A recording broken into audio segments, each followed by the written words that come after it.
రాష్ట్రంలో 10 రోజులకు ఒక విద్యార్థి మృతి. కాంగ్రెస్ అధికారులకు వచ్చాక 42 పిల్లల మరణం. విషతుల్య ఆహారంతో పసిబిడ్డల ప్రాణాలు పోతున్నా పట్టించుకోరా. బాధిత కుటుంబాలకు 10 లక్షల చొప్పున నష్టపరిహారం ఇవ్వాలి. BRS MLC Kalvakuntla Kavitha demand అంటూ చూస్తూ ఉన్నాం. సో ఎమ్మెల్సీ కవిత గారు మరి చాలా రోజుల తర్వాత బయటికి రావడం జరిగింది. నేను అనుకున్నాను ఇంకా ఒక 2-3 నెలల వరకు బయటికి రాదేమో అనేటువంటి అనుమానం బలంగా ఉండే, కానీ ఆమె రీసెంట్గా గత కొన్ని రోజుల నుంచి ఆమె బయటికి రావడం జరిగింది. సో ఇష్యూపై మాట్లాడడం ఫస్ట్. రాష్ట్రంలో 10 రోజులకు ఒక విద్యార్థి మృతి అని మీరు చెప్తా ఉన్నారు. గత ప్రభుత్వంలో మీరు ఎమ్మెల్సీగా ఉన్నారు, ఎంపీగా ఉన్నారు. 10 ఏళ్ళు మీ యొక్క పార్టీ అధికారంలో ఉంది. 10 ఏళ్ళు కొన్ని వందల వేల సంఘటనలు గురుకులాల్లో జరిగినటువంటి విషయం మీ దృష్టికి నేను తీసుకొస్తా ఉన్నాను. గతంలో అవి కూడా మీకు తెలుసు. భువనగిరిలో కానీ, ఇటు మెదక్ జిల్లాలో కానీ, ఇటు ఎల్బీ నగర్లో కానీ, మహబూబ్నగర్లో కానీ, అటు ఆదిలాబాద్లో కానీ అన్ని చోట్ల కొన్ని వందల వేల సంఘటనలు జరిగినాయి. ఆనాడు ఎప్పుడు కూడా మీరు స్పందించలేదు, మీ పార్టీ స్పందించలేదు, మీ ప్రభుత్వం కూడా స్పందించలేదు.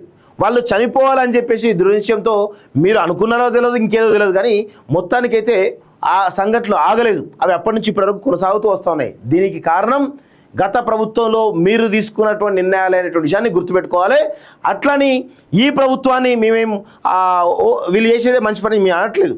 కాకపోతే వీళ్ళు కూడా మీ తీరు మార్చుకోని చెప్పేసి మేము కోరుతా ఉన్నాం. మొన్నటి నుంచి కూడా మేము అదే చెప్తా ఉన్నాం.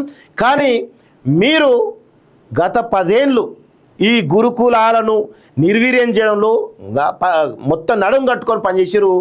మీరు మీ యొక్క కుటుంబ సభ్యులు అనేటువంటి విషయాన్ని గుర్తుపెట్టుకోవాల్సిందిగా నేను కోరుతా ఉన్నాను.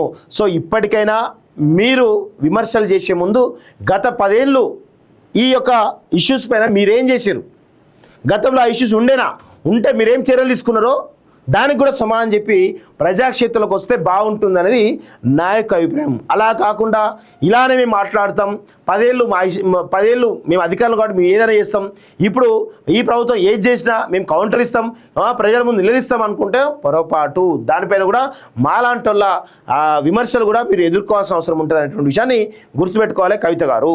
సో దీనిలో భాగంగా ఈరోజు కవిత ఎందుకు బయటకు వస్తూ ఉంది అనేది విషయం మనం చూసినట్లయితే ఇందులో స్పెషల్గా మనకేం లేదండి. చాలా స్పెషల్గా కవిత గారు యాక్టివ్ అవుతున్నారు రాజకీయాల్లో. ఎందుకంటే రేపు మాపు కేటీఆర్ అరెస్ట్ అయ్యేటువంటి అవకాశాలు ఉన్నాయి. దానిలో భాగంగా బీఆర్ఎస్ పార్టీని టేక్ ఓవర్ చేయడానికి హరీష్ రావు ఆల్రెడీ 6 నెలల నుంచి ప్రణాళికలు సిద్ధం చేస్తూ ఉన్నాడు.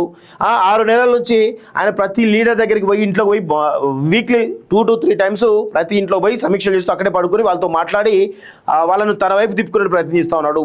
కేటీఆర్ ఏమో ఇది కలుదాయిన కోతిలాగా గంతులు ఇస్తూ ఉన్నాడు. సో ఆయన లీడర్షిప్ అంటే బీఆర్ఎస్ పార్టీలో ఎవరికి కూడా నచ్చడం లేదు. కేవలం మోమాటానికి కొంతమంది మాత్రమే పోతా ఉన్నారు తప్ప ఎవరు కూడా పోతలేరు. సో ఈ క్రమంలో కేటీఆర్ అరెస్ట్ అయితే బీఆర్ఎస్ పార్టీని ఆటోమేటిక్గా హరీష్ రావు కంట్రోల్కి వెళ్తుంది. కాబట్టి సో ఇప్పుడు కవిత యాక్టివ్ అవుతుంది. ఎందుకు యాక్టివ్ అవుతుందంటే ఒకవేళ కేటీఆర్ అరెస్ట్ అయినప్పుడు కూడా పార్టీని తమ కంట్రోల్లో పెట్టుకోవడానికి ఈరోజు కవిత కూడా ఒక రంగంలోకి దిగుతున్నట్టుగా చాలా స్పష్టంగా తెలుస్తోంది. మొత్తానికైతే 3 ముక్కలాట లేకపోతే 5 ముక్కలాట 7 ముక్కలాట తెలియదు, కానీ మొత్తానికి పెద్ద గేమ్ అయితే నడుస్తుంది బీఆర్ఎస్ పార్టీలో. అంతర్గత పోరు చాలా బలంగా నడుస్తూ ఉన్నటువంటి విషయాన్ని మనందరం కూడా గుర్తు చేసుకోవాలి, తెలుసుకోవాలి కూడా. సో అది కవితకు సంబంధించిన అంశం.